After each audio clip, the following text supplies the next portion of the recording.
Hello everyone, welcome to Meera's kitchen. આ વિડીયોમાં હું તમને એકદમ ડિફરન્ટ એવું અથાણાની રેસીપી શેર કરીશ અને આ અથાણું સ્વીટ અથવા તો ગોળવાળું ગળ્યું અથાણું બનશે। આમાં આપણે ખાલી ખમણનો યુઝ કરીને જ બનાવીશું। જો તમારા ઘરે મસાલો વધારે ખવાતો હોય અથાણાનો તો આવી રીતના અથાણું ટ્રાય કરશો તો બધાને ગમશે। તો ચલો જોઈ લે રેસીપી। આ અથાણું તમે ફૂલ યર સ્ટોર કરી શકશો અને બહુ જ ફાઇન બનશે।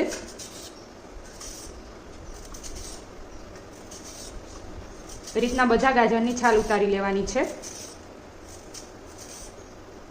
આવી રીતના છાલ ઉતારી લીધી છે। હવે આપણે ખમણી લેશું। અત્યારે મોટું જે ખમણ આવે છે ખમણીમાં મોટી સાઇઝનું એમાં જ આપણે ખમણવાનું છે। તો એ રીતના બધા ગાજરને આપણે ખમણી લઈશું।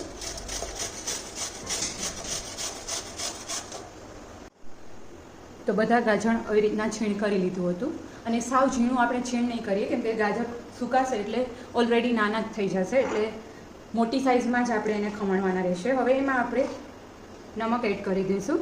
બહુ ઝાઝું નથી એડ કરવાનું। અત્યારે 1 કિલો છે તો 2 ટેબલસ્પૂન જેટલું મેં નમક એડ કર્યું છે અને હાફ ટેબલસ્પૂન જેટલી હળદર એડ કરવાની છે। પ્રોપરલી બધું મિક્સ કરી દઈશું અને પાણી છૂટી જાય એટલે આપણે એને પોળું કરી અને સુકાવા મૂકી દઈશું।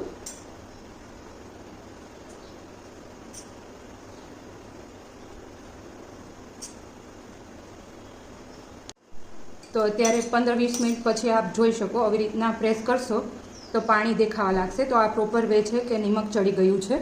હવે આપણે એક થાળીમાં આને પોળું કરી દેવાનું છે।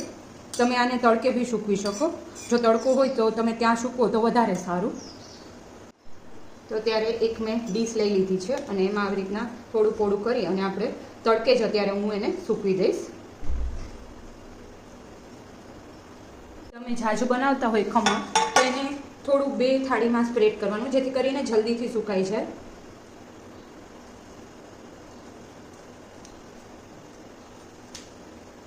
તો મારે આવી રીતના તડકો આવે છે ત્યાં મેં રાખી દીધું છે સુકાવા માટે અને રોજે તમારે આવી રીતના સૂકવતું રહેવાનું જ્યાં સુધી એકદમ ડ્રાય ના થાય ત્યાં સુધી।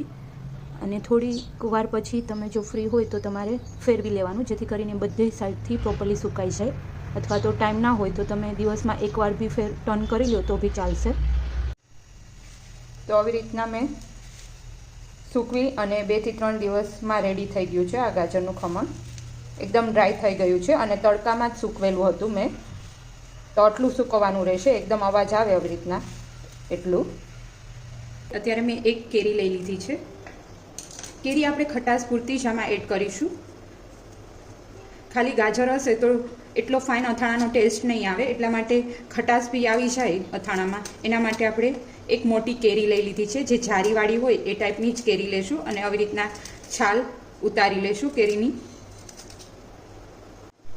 અને આને છાલ ઉતાર્યા બાદ મોટું જે ખમણ આવે જારી એમાંથી ખમણી લેવાની છે।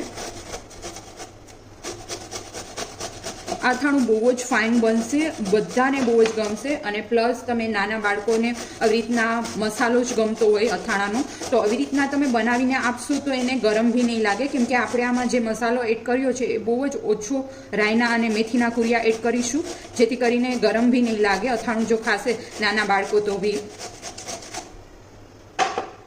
કેમ કે મોસ્ટલી આપણે જે અથાણા બનાવતા હોઈએ છીએ એમાં બોરામાં રાઈ અને મેથીના કુરિયા વધારે હોય છે તો એના લીધે ગરમ લાગતું હોય છે એ અથાણું। અત્યારે ખમણમાં નમક એડ કરી દઈશું 1 ટીસ્પૂન જેટલું અને હાફ ટીસ્પૂન જેટલી હળદર એડ કરી અને મિક્સઅપ કરી લેવાનું છે। નિમક એકદમ ચડી જાય કેરીમાં ત્યાં સુધી આપણે આવી રીતના આમ જ રહેવા દેવાનું છે। વચ્ચે વચ્ચે આપણે ક્યારેક હલાવતા રહીશું।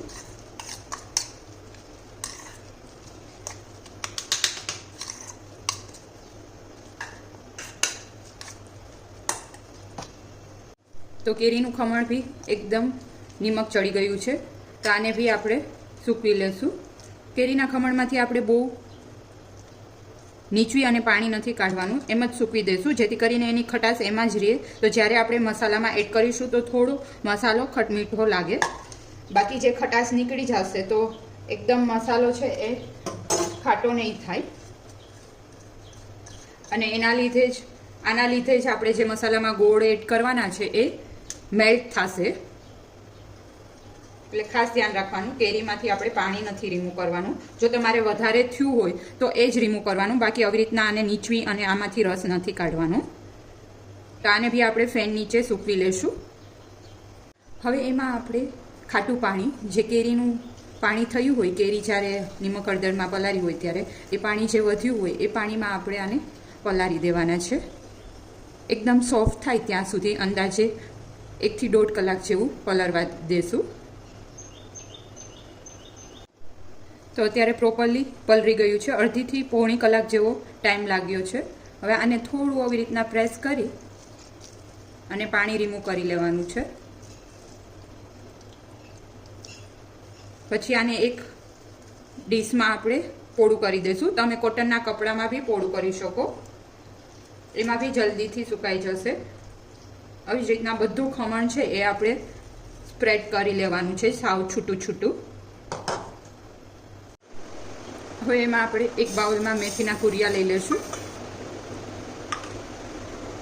રાઈના કુરિયા લઈ લેશું. મેથીના કુરિયા અત્યારે મેં ઓછા લીધા છે અને રાઈના કુરિયા વધારે લીધા છે. વરિયાળી લઈ લેશું. ધાણાના કુરિયા લઈ લીધા છે.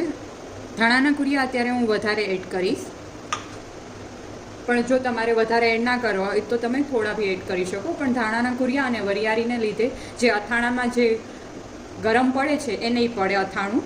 અને પ્રોપર મિક્સ કરી અને થોડું ચર્ન કરી લેશું. બહુ ઝીણો નથી કરવાનો, થોડું એવું કચરા થઈ જાય એવી રીતના આને મિક્સરમાં ક્રશ કરી લેવાનું છે. તો આવી રીતના કચરો ક્રશ કરી લીધો છે. એકદમ બહાર જે ટાઈપનો મસાલો મળે છે એ રીતનો જ બનશે. આવી રીતના તમે ઘરે ઇઝીલી બનાવી શકશો આવેથી ફોલો કરશો તો. હવે વચમાં થોડું ગેપ કરી દેશું અને વચ્ચે હિંગ એડ કરી દેશું 1 ટીસ્પૂન જેટલી. પછી ગરમ કરેલું તેલ ગરમ હોય ત્યારે જ એડ કરવાનું છે. હિંગની ઉપર એક્ઝેક્ટ એડ કરવાનું અને તરત જ આપણે ઢાંકી દઈશું, જેથી કરીને હિંગની ફાઇન ફ્લેવર મસાલામાં બેસી જાય. હવે 5-10 મિનિટ પછી ઓપન કરી અને એમાં આપણે મસાલા કરી લઈશું. સોલ્ટ એડ કરીશું એઝ પર ધ ટેસ્ટ. અત્યારે આપણે ખાલી મસાલા પૂરતું જ સોલ્ટ એડ કરવાનું છે. 1/2 ટીસ્પૂન જેટલું એડ કરું છું. અને લાલ મરચું પાવડર એડ કરી દઈશું. લાલ મરચું પાવડર આપણે કાશ્મીરી જ એડ કરીશું, જેથી કરીને કલર બહુ ફાઇન આવે અથાણાનો. 2 ટેબલસ્પૂન જેટલું એડ કરી દઈશું અને પ્રોપરલી મિક્સઅપ કરી દેવાનું છે. આમાં તેલ આવશે એટલે એકદમ કલર ફાઇન આવી જશે. હવે આમાં આપણે કોલ્હાપુરી ગોળ એડ કરી દઈશું. અત્યારે મારા ઘરમાં બહુ મીઠું નથી ખવાતું એટલે હું ઓછો એડ કરું છું, પણ તમારે સ્વીટ ખવાતું હોય તો જેટલી કેરી લ્યો, જેટલા ગ્રામ એટલો ગોળ સામે એડ કરવાનો રહેશે. હવે મિક્સઅપ કરી દઈશું ગોળ બી.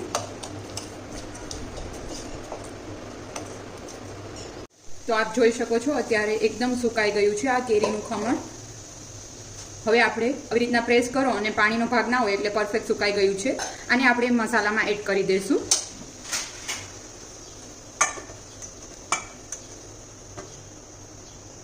તો અત્યારે ગાજરનું ખમણ લઈ લીધું છે, સુકાઈ ગયું છે એ.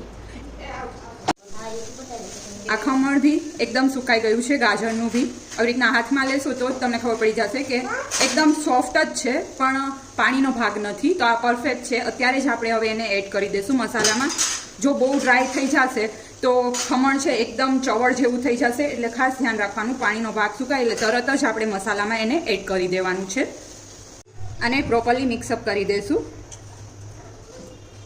આવી રીતના તમે મીઠા અથાણામાં બી એડ કરી શકો. કેરીના કટકા અને ગુંદા એડ કરી અને અથાણું બનાવ્યું હોય એમાંય આવી રીતના તમારે વધારે મસાલો જોતો હોય તો આવી રીતના ખમણ કરી અને એડ કરશો તો બી બહુ જ ફાઇન ટેસ્ટ આવે. તો આવી રીતના દિવસમાં 3 થી 4 વખત હલાવતા રહેવાનું અને જ્યાં સુધી ગોળ મેલ્ટ નહીં થાય ત્યાં સુધી આવી રીતના આમ જ ખુલ્લા વાસણમાં રહેવા દેશું. એક ડીશથી કે કવર કરી લેવાનું અને રહેવા દેવાનું, જેથી કરીને પ્રોપરલી પહેલાં ગોળ મેલ્ટ થઈ જાય. આપણે ગરમ કરેલું જે તેલ હતું એ મેં વધારે જ કર્યું હતું. એ રૂમ ટેમ્પરેચર ઉપર આવી જાય, સાવ ઠંડુ થઈ જાય પછી આપણે એડ કરી દેવાનું, જેથી કરીને ગોળ અને કેરીમાં મિક્સઅપ થઈ જશે અને જલ્દીથી ગોળ બી મેલ્ટ થઈ જશે. તો રેડી છે અથાણું. અત્યારે આપણે ખમણનો યુઝ કરીને જ બનાવ્યું છે અને બહુ જ ફાઇન આ અથાણું રેડી થશે. અને હવે તમે બરણીમાં કે જેમાં ભરવું હોય એમાં ડૂબડૂબા તેલ નાખી અને ભરી શકો. તો આપ બી આ રેસીપી ટ્રાય કરજો અને કમેન્ટ કરી અને જણાવજો તમને મારી રેસીપી કેવી લાગી. Thank you for watching my video.